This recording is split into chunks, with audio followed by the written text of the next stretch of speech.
What's happening, y'all? This is Legendary Nats, also known as Stan, and welcome back to episode 2 of our Dark Souls Remastered game. And so, in the last episode, we really just went through all of the beginning things, everything that was just in the beginning, going through essentially the tutorial. So, right now we're going to go ahead and start looking around in Firelonk. And I just noticed that my character has like some kind of weird skin thing going on, where parts of him are really white, and then all of a sudden he has like hints of tan on his back, and then on his right titty right there, it's, I don't know, it's weird. Anyways, let's go ahead and continue on, and we're going to go on down here and see what's going on. Oh, before I do that, let me see if I can go ahead and put on some more of my armor. That way, so I can. Yeah, see, that's fat rolling, and that's what I don't want to do. So I guess I'm just gonna be bare chesting it for now. Right here is a firekeeper. These, what you'll actually see throughout the game. As we continue on, almost in most of the main areas there is usually a firekeeper. Now, firekeepers are a big staple of the Dark Souls series. There's always a firekeeper in every single game, and they're all essentially playing the role of a guardian or a keeper of the flame. They're in charge of the bonfire, and let's see what she says. Okay, so she cannot actually speak, but she can do a few different things. Right now, she can't really talk, so I mean, this is what's going to happen every time. But she can reinforce our flask. But we have to have a firekeeper soul, and there's a few different places you can actually get that. You can also kill them, firekeepers, and get the soul from them. But really, you don't want to do that, because if you do end up killing firekeepers, it will actually put out the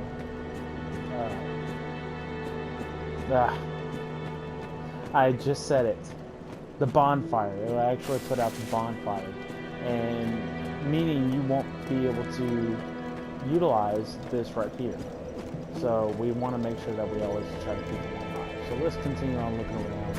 And I had mentioned in the last episode about these bloodstains. These are where someone has died, and a lot of times it's because they try fighting Crestfallen, and they think that they can take on Crestfallen, and then they find out, oh wait, I can't. So he's actually kind of tough starting out at this point in time. He's not impossible, and if you know how to actually fight him, then sure. But I don't plan on fighting him, because I kind of want to be able to keep him around, to chat with him as we go on through. And just seeing that we're in like some kind of ruins, but we do have another gentleman right here, a fat bro. He's just got really bulky armor and kind of got a weird bottom and a bowl top. So let's chat with him. Hello there. I believe we are not acquainted. I am Petrus of Firelonk. Have you business with us? If not, I'd prefer to keep a distance, if possible. So he's not really that friendly. Let's keep trying to talk to him. Hello there. I realize that I have requested that we retain our distance, but I also want you to know that it is not meant in ill will. Here, take this as a token of peace. No, go ahead. It's for you. I always laugh at this, because I always imagine it like someone, and I'll mention about that bell here in a minute. But that always makes me think of like you going up to someone and say, hey bro, I don't really like you, so don't talk to me. And then when they go away, you stop them like, hey, you know what? I didn't mean that in a mean way. So here's a penny. No. It's all yours. Keep the change. That's that's how I imagine it. Oh Anyways. my. You again. Oh, I know. How about this? I have to await my companions here anyway. So what if I were to teach you some miracles? Would that please you? Very well. Then first, a covenant with the gods. Alright, so what you're seeing right here is something that is, and I just got the trophy for it, but this is something that is actually in all three Dark Souls games, are covenants. Each covenant kind of plays its own thing for the most part. This particular one, which is, I believe, Way of the White. I could be wrong, I'm about to find out. It's been a minute. Now let me share my miracles. Only their ultimate effectiveness will be determined by your efforts and your faith. So, with this covenant, and I also got the gesture, you actually get a trophy if you get all the gestures. And if you've seen, you don't have to enter, but if you've seen all of the covenants. But anyways, each of the covenants will kind of play a different role. The one that we just joined actually kind of helps boost miracles. And you will actually find very soon, a lot of times, especially in the Undead Burg area, which we're going to be going to today, you will actually see a lot of little white rings.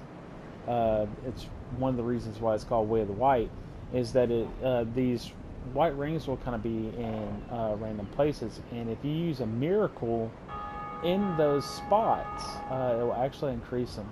But the other covenants, they're covenants that are mostly for PvP. There's some that are PvE.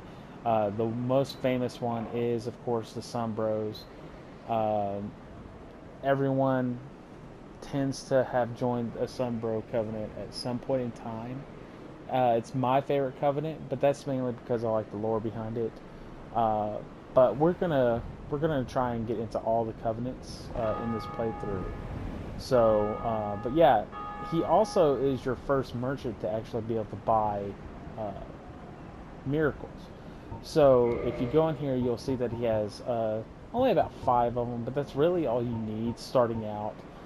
Great Heal, all it's going to do is just heal you. Homeward is basically a free Homeward Bone, which we haven't come across Homeward Bones yet. We're about to, but Homeward Bones basically just warp you back to the last bonfire that you rested at. Force is basically a force of energy that shoots out from your body, and it doesn't hurt anyone or hurt anything, but what it does knock back enemies and stun them, and can be used in PvP. A lot of people will use it to actually knock people off of ledges.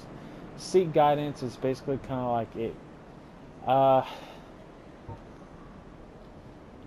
Guidance facilitates communication between undead, but their values varies greatly. A balance of faith and wisdom is required. I cannot read, apparently. And basically it just displays a little bit more guidance than other worlds. And then finally, Heal, which is the most basic of basics. If you actually start out as the cleric in this game, you would actually have this particular spell or this particular miracle. And I'm not going to buy any of them. One, I don't have the souls for it, and two, I'm also not really going to do a full-blown faith build, which I may do it. I don't know yet. I can literally do whatever build I want to do. This is just how this game is built. But yeah, that's just to give you a little bit of idea. Come over here. I think there's an item. Oh, someone kindled the bonfire. Here's an item, some fire bombs. Those will be useful. Always useful to have fire bombs. There's actually a pretty cool trick for one of the bosses of killing them with fire bombs and dunk pies and stuff like that. This is extremely weak for that. But let's continue on.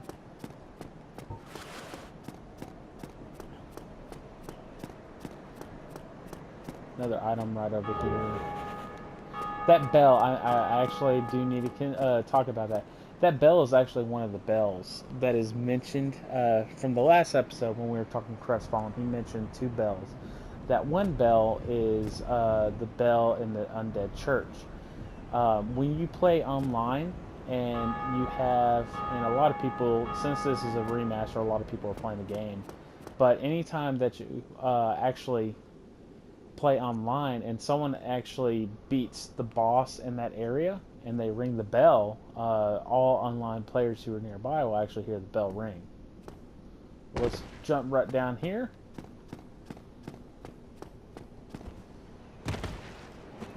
And we see that we have some chests over here.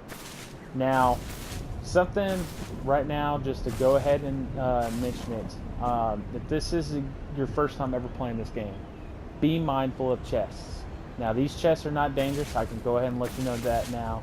But how you can tell, pay close attention to the chain. The chain right now is regular, where it's doing that little curl pattern. But if you ever see it look all sporadic, be careful. So,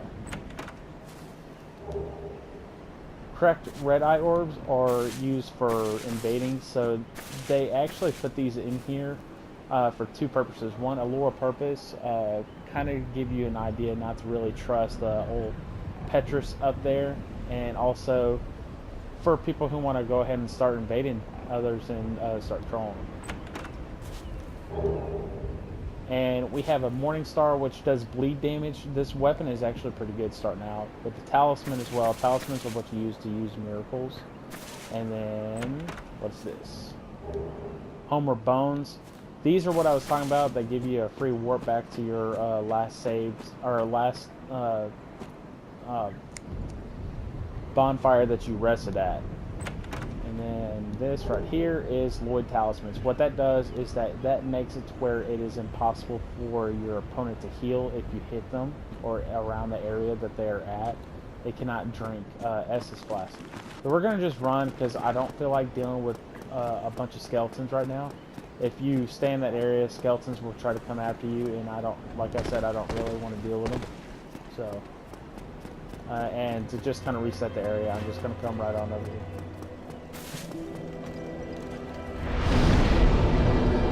Oh, that's new. They now added it right here. Okay. Well, that's new. They didn't have that before. Okay, cool. That's awesome. So we're going to go ahead and do a couple more things. We're going to actually go right back down here, and we're going to show you a little bit different place outside of Firelonk. We've kind of explored all that we can right now at Firelonk. And I'm not going down to the catacombs, which was the place with the skeletons. Mainly because right now I just don't really feel like doing it. It's kind of late for me, so I really don't feel like having to run away from the skeletons. But we're going to go down there, down this elevator.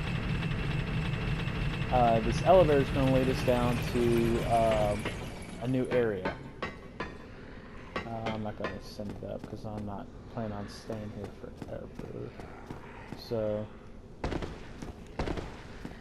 there's an item right on over here. Now, I know I'm kind of showing you where some of these items are. I will miss items, and if you notice that I have missed an item, please let me know in the comments.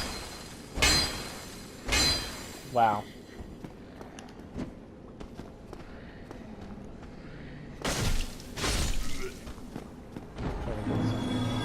Some souls. Ah.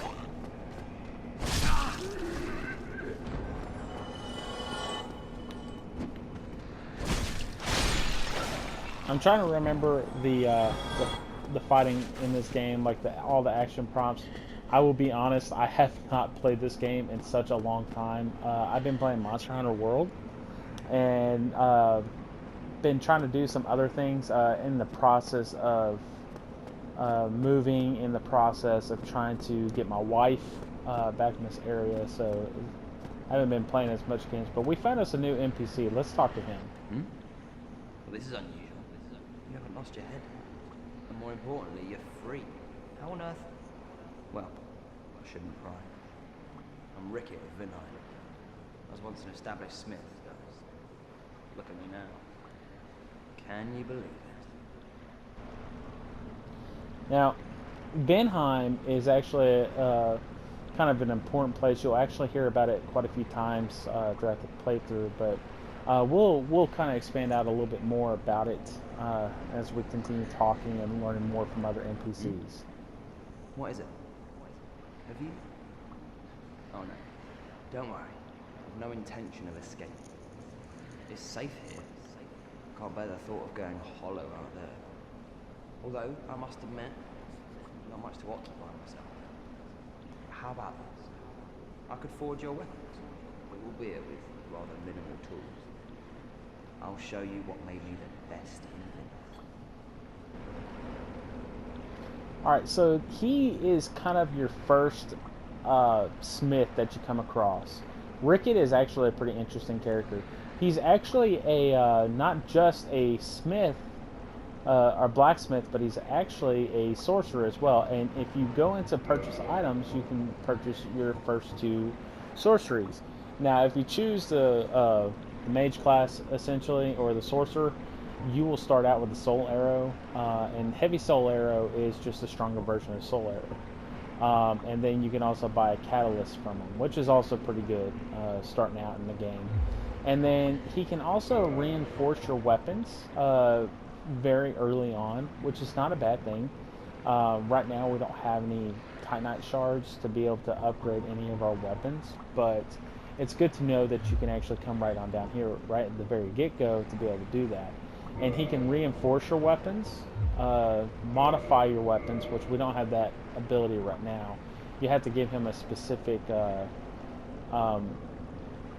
something specific for him to actually be able to do that. And he can also reinforce armor, so making your armor a little bit stronger than what it was before. So that's the cool thing about him. We'll actually come back to him a little bit later. What weapons have you brought? Let's see if he has anything else to say. What is it? There's nothing to talk about. We're both cursed, undead. But what's there really to moan about? What is it? There's nothing. We're both... Now, the reason why Rickett actually put himself in there is to basically protect himself, because we have already mentioned that being a part of this curse, being a hollow, you start losing your humanity, and he ended up actually locking himself in there for protection of himself and to protect others from him. So we're going to kill some of these little hollows so that we can get just a little bit of extra souls.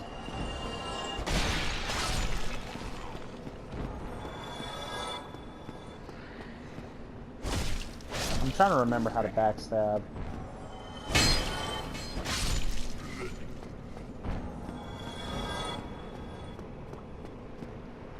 I'll probably end up remembering, but one thing I have to say though, I really like the particle effects and the lighting that they did.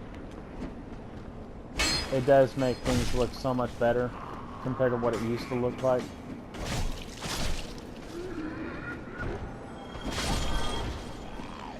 So we're going to go ahead and collect this item, which is the S-Stock, which is a great starting dex weapon. If you're thinking about going dex, that is definitely a good starter weapon to go with. Just saying. I've rocked with the S-Stock before. I very much enjoyed the weapon. It's a fun weapon to use. Now, these transient curses, we're not going to worry about that right now because we're not going to continue on this way. The transient curses basically help make you be able to kill the different ghosts that are in the area, and we're not going to worry about that right now. So we're going to just go ahead and we're actually going to equip on here our homeward bones, and we're going to use a homeward bone. Head back to the place. I don't really like wasting things, but we're gonna use one this time, and then we're gonna go on to Undead Burg. So let's go ahead and rest at the bonfire so that everything is for sure here, and we're gonna go ahead forward. Make sure I didn't miss anything. I didn't think I did, but just wanted to make sure. You gotta be careful of this guy because he likes to do that attack where he lunges like so freaking far.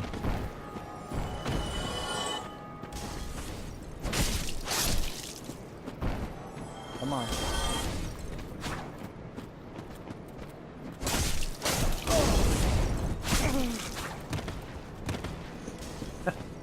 Of course. Oh gosh.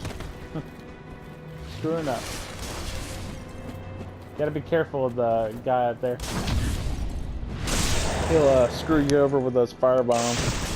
I've died by him many times. Now I'm not gonna go off and see. Now I'm not gonna go and jump off over there just yet to go get that item, because it's really not that important. I know what it is. I think it's just a ring of favor, and no, it's not a fat ring. It's I think it's a ring of sacrifice. So right now I'm just not really worried about it.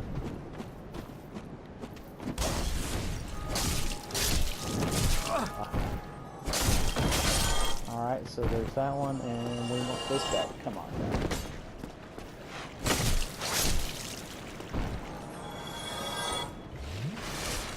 Alright. Go over here and get this item. Now those souls of undead warriors and stuff like that, that's actually just additional currency that you can get. So that's essentially what that is. So if you were wondering, we'll continue on this way. We can't go through this gate just yet, mainly because it's locked on this side. So we'll have to come back on it another time. And go on, make my way downtown, walking fast.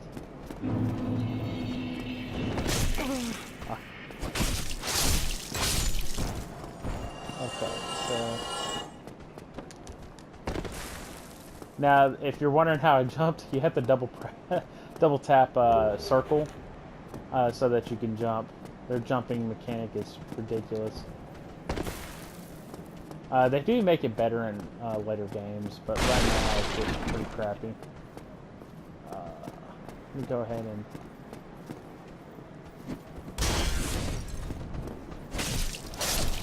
there is a guy right here. Very first time I went through this area, dude, I seriously didn't know about any of these guys, and they just ended up wrecking me. Mainly because I had no clue about this game. I played Demon Souls a little bit and got absolutely wrecked in Demon Souls and kind of stopped playing the game because I got frustrated. And then as time went on, I grew to really appreciate this series a lot. I started really appreciating the challenging aspect of the game. Now, for the longest time, I did not know about this little drop. I did not know. I don't know how I didn't know, but I didn't know. And I felt like such a loser until I was watching Epic Name Bro play through the game. He's like, yeah, there's this drop right here. And I'm like, how did I not know this?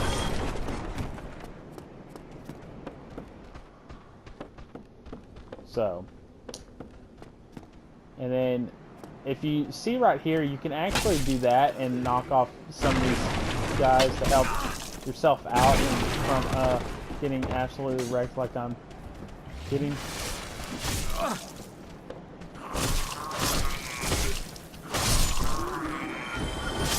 There we go. All for some rubbish. That's what I love. Drinking so much juicy juice. I believe that item... Oh, I can't remember how to get to that item. Oh, I always forget how to get to it, and I know I'm going to walk right past it. I hate it whenever I don't get the items. But we'll just continue on, no biggie.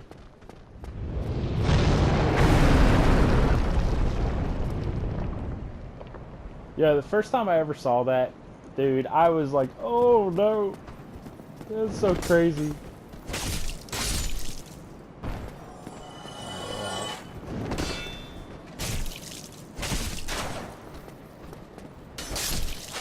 Now, you see me blocking. I'm not really trying to do anything crazy. One, I'm trying to get back into learn how to play the game, but it's okay to block.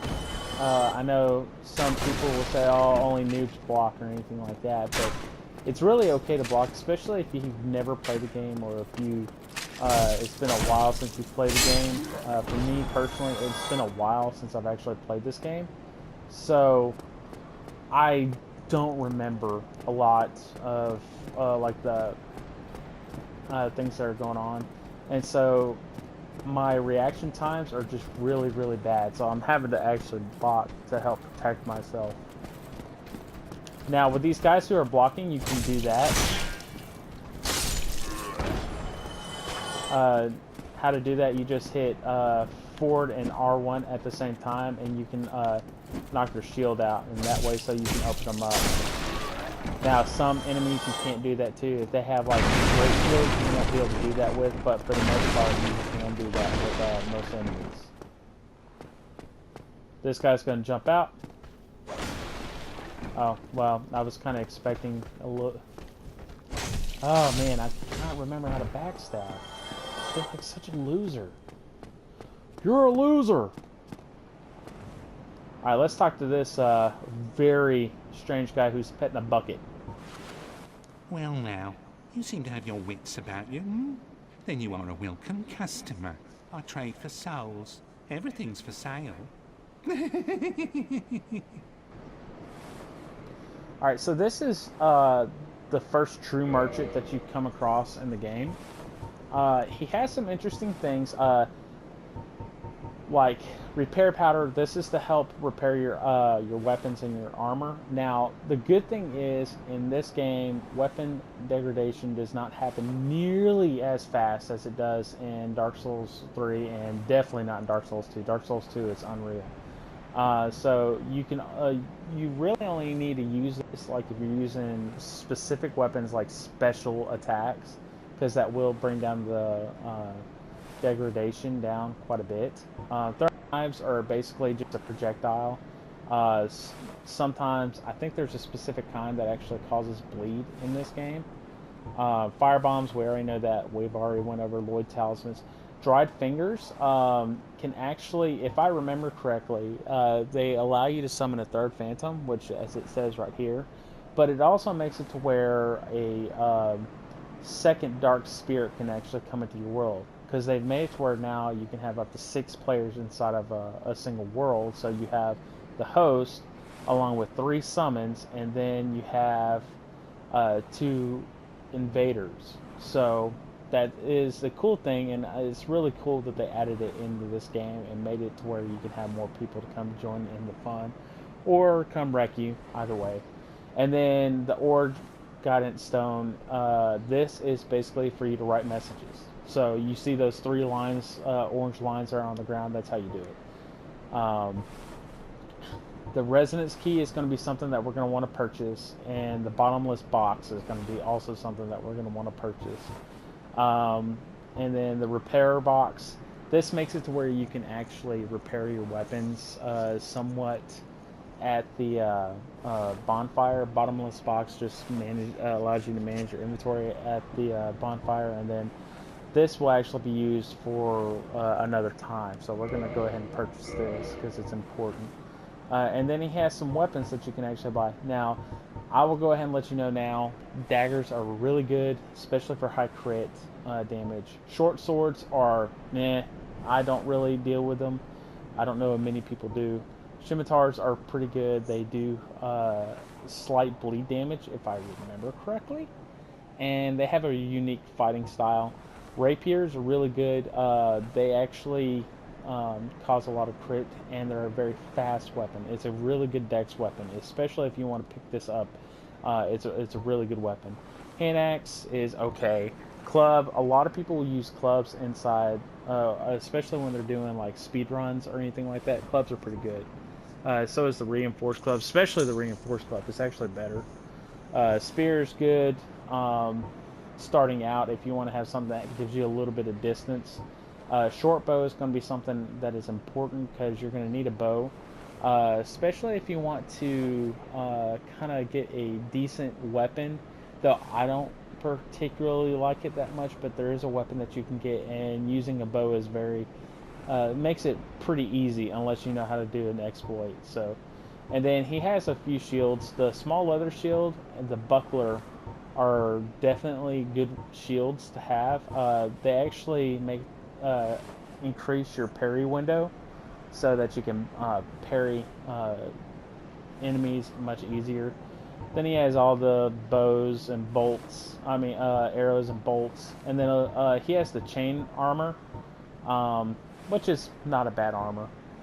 So that's all we're getting for now. But we're going to come back to him a little bit later on. He'll actually have some unique dialogue that we're going to want to listen to, because he's stroking that bucket. And it's kind of interesting that he's doing that. So we're going to go ahead and see what's down this way. Let me go ahead and put my sword back on so that I'm not going to... Oh, yeah.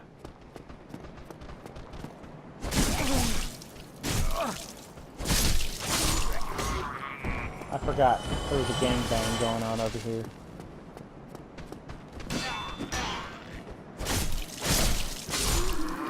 There we go.